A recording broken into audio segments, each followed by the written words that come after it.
Swinging around New York City is a man or hero whose great power came with great responsibility.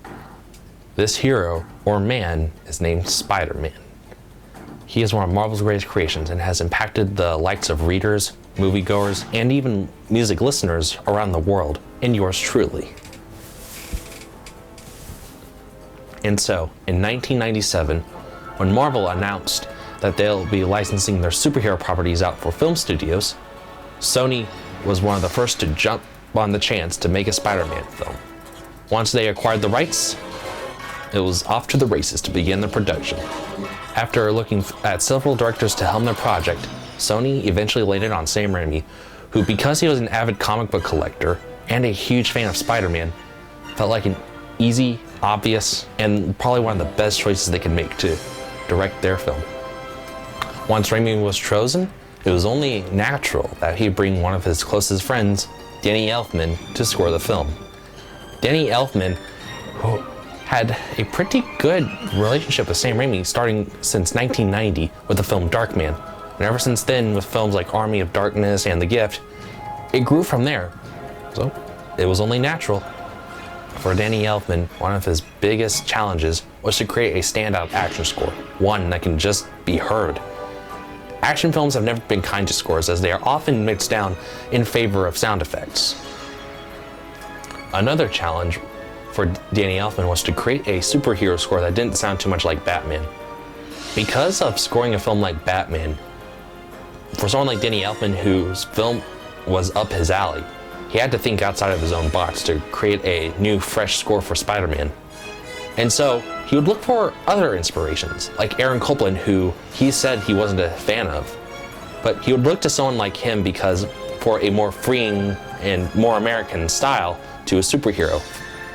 Spider-Man is a more uplifting, more colorful take on superheroes compared to Tim Burton's more German impressionistic look for Batman. And as for Copland and his American style, it only suited because Spider-Man was pretty much an American character.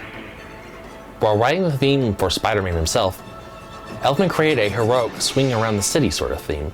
A theme, while watching the film, unfortunately didn't suit the film as much as Elfman hoped for. Though it did fit much of the scenes, the more emotional aspects weren't fitted for Danny Elfman's theme. Elfman's main theme, because it didn't quite fit, he had to think outside the box.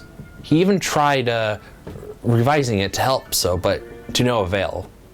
And so, while watching the film again, a new theme popped in his head. A theme that was more humble and more emotional, and that became the responsibility theme. A theme that would be associated to scenes like Uncle Ben's death, and a theme that unintentionally became the backbone for the film. Every film has its villains, but none are as more sinister as the Green Goblin. The Green Goblin was one of Danny Elfman's favorite parts of the film, just as it was Willem Dafoe's, the man who played him. Danny Elfman loves scoring for villains because they are delightfully devilish and has a lot of fun experimenting with him.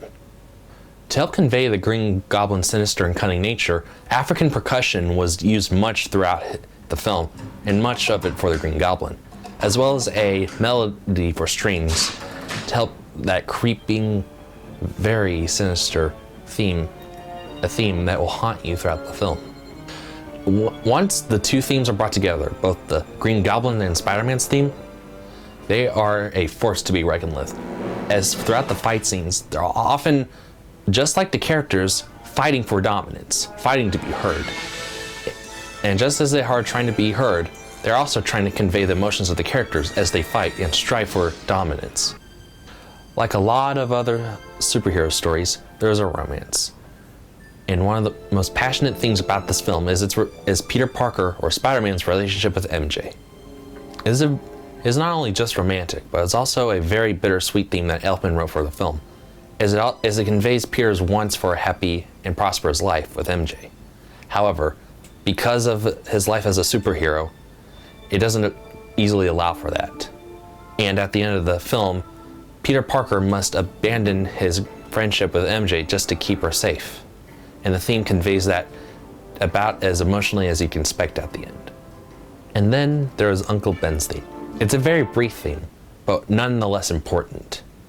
It is a theme that, just like Uncle Ben in the story, is a theme that conveys the symbol of responsibility, and is most notably used in the final confrontation between Spider-Man and the Green Goblin, when the Green Goblin tries to, well, tempt Peter Parker into becoming a son to him. He rejects by stating that he had a father in Ben. It is a very pivotal part in Spider-Man's journey, as he must accept his newfound responsibility as Spider-Man for his Uncle Ben. One of the reasons why this theme, despite only being heard 3 times throughout the film, is because it is a theme that ties into both the responsibility and the heroic theme, and help form a tapestry of a major theme for the film, responsibility. Spider-Man was one of Sam Raimi's and Danny Elfman's biggest projects. It is a film that costed about $139 million just to make. And as such, they had a lot of money at their disposal, and they spared no expense. For Danny Elfman, he enlisted the help of the Hollywood Studio Symphony, known for their works for films like E.T., Jurassic Park, Pirates of the Caribbean, and other famous soundtracks. And to go along with them, Danny Elfman would also provide electronic systems and his own percussion from his own studio.